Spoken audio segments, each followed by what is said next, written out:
Hello दोस्तों, आज हम शुरुआत करने जा रहे हैं भारतीय इतिहास के बारे में। भारतीय इतिहास लंबा होने के कारण हमने इसको 3 भागों में विभाजित किया है। पहला भाग है, जैसे आप देख पा रहे हैं, प्राचीन इतिहास। प्राचीन इतिहास में हम उन तथ्यों के बारे में पढ़ेंगे जब भारत के संपूर्ण भूभाग पर हिंदुस्तानी यानी कि भारतीय राजाओं सम्राटों का अधिकार था। जैसे कि हम प्राचीन इतिहास में भारत नाम आते ही हमारे दिमाग में कल्पना आ जानी चाहिए, जो आज के हिंदुस्तान का बॉर्डर है उसके साथ साथ आज का पाकिस्तान, जैसा कि आप देख पा रहे हैं, और अफ़गानिस्तान का कुछ क्षेत्र, ये हमारा उस समय का हिंदुस्तान हुआ करता था। दूसरा पार्ट है हमारा मध्यकालीन इतिहास। जैसा कि हमने बताया, प्राचीन इतिहास में हम उन तथ्यों के बारे में पढ़ेंगे जब हिंदुस्तान के संपूर्ण भूभाग पर हिंदुस्तानी यानी कि भारतीय राजाओं सम्राटों का अधिकार था। जिस दिन से हिंदुस्तान के किसी भी भूभाग पर पहला विदेशी आक्रमण हुआ, उस तिथि से हम मध्यकालीन भारत में प्रवेश कर जाएंगे। भारत पर प्रथम आक्रमण से लेकर भारत की राजधानी दिल्ली की गद्दी पर जिस दिन तक किसी बहाई मुस्लिम सम्राट का अधिकार रहा, उस संपूर्ण काल को हम मध्यकालीन इतिहास में अध्ययन करेंगे। इतिहास का तीसरा और अंतिम पड़ाव है आधुनिक इतिहास। जैसा कि मैंने बताया कि मध्यकालीन इतिहास में हम तब तक अध्ययन करेंगे जब तक दिल्ली की राजगद्दी पर किसी मुस्लिम का या बाहरी आक्रमणकारी के वंशजों का अधिकार था। जिस दिन से दिल्ली पर या पूरे हिंदुस्तान पर अंग्रेज़ों का अधिकार हुआ, तब से लेके आज तक के इतिहास को हम आधुनिक इतिहास में पढ़ेंगे। सबसे पहले हम शुरुआत करेंगे मध्यकालीन इतिहास के साथ। जैसा कि हम पहले चर्चा कर चुके हैं, मध्यकालीन इतिहास में हम उस समय सीमा से स्टार्ट करेंगे जब भारत पर विदेशी आक्रमण हुआ। जैसा कि यहाँ पे आप देख पा रहे हैं, भारत पर विदेशी आक्रमण, जब तक भारत में देसी राजाओं का राज्य था, उस समय के काल को हम प्राचीन इतिहास में अध्ययन करेंगे।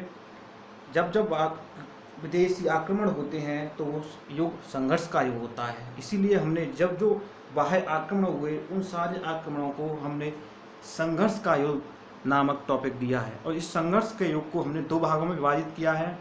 पहला है भारत पर अरबों का आक्रमण और दूसरा है भारत पर तुर्कों का आक्रमण। उसके बाद जो बाहरी आक्रांता थे, जो आक्रमणकारी थे, जो आए और गए, उसको हमने संघर्ष के युग में रखा। और जो यहीं पर रह गए या इन्होंने दिल्ली की राजगद्दी पर राज किया, उसको हमने नाम दिया है दिल्ली सल्तनत। जैसा आप देख पा रहे हैं, सबसे पहले भारत पर आक्रमण किया मोहम्मद बिन कासिम ने, जो कि एक अरबी था। उसके कालांतर में महमूद गजनवी आया। पहला आक्रमण 1001 में किया, लास्ट आक्रमण 1027 में था।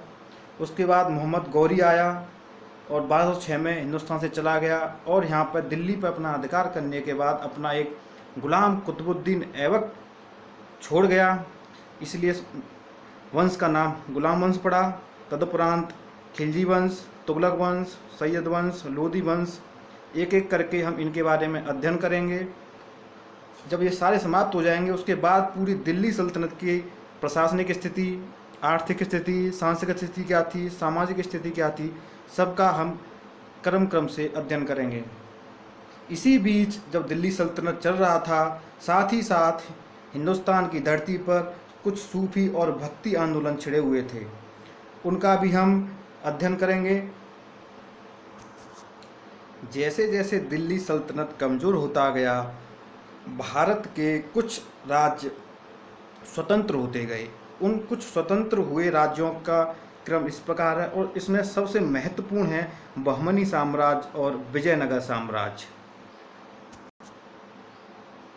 दिल्ली सल्तनत का अंतिम वंश था लोदी वंश, और इस लोदी वंश का अंतिम शासक था इब्राहिम लोदी, जिसको कि 1526 में पानीपत की पहली लड़ाई में बाबर ने हरा के हिंदुस्तान में मुगल साम्राज्य की नींव डाली थी। उसके वंशज क्रमशः हुमायूं, अकबर, जहांगीर, शाहजहां, औरंगजेब। उसके बाद है उत्तर मुगल साम्राज्य, जो बहादुर शाह प्रथम से स्टार्ट होता है और बहादुर शाह द्वितीय पर ख़त्म होता है। उसके बाद हम मराठा साम्राज्य के बारे में पढ़ेंगे, और उसके बाद जब मुग़ल जहाँ जहाँ मुग़ल कमज़ोर हुए वहाँ वहाँ कुछ कुछ स्वतंत्र राज्यों ने अपने स्वायत्त राज्य की घोषणा कर दी। उनमें थे अवध, राजपूत, जाट, मैसूर, रोहिलखंड, हैदराबाद, कर्नाटक, पंजाब। तो दोस्तों इस प्रकार है मध्यकालीन इतिहास का पूरा सिलेबस, जो संघर्ष का युग, दिल्ली सल्तनत, सूफी एवं भक्ति आंदोलन, उसके बाद प्रांतीय राजवंश, उसके बाद मुग़ल साम्राज्य। मुग़ल साम्राज्य को हमने दो भागों में विभाजित किया है। एक फर्स्ट है बाबर से लेके औरंगजेब तक, और द्वितीय है जिसको हम उत्तर मुग़ल साम्राज्य के नाम से जानेंगे, जो बहादुर शाह प्रथम से स्टार्ट होगा और बहादुर शाह सेकंड पर ख़त्म होगा।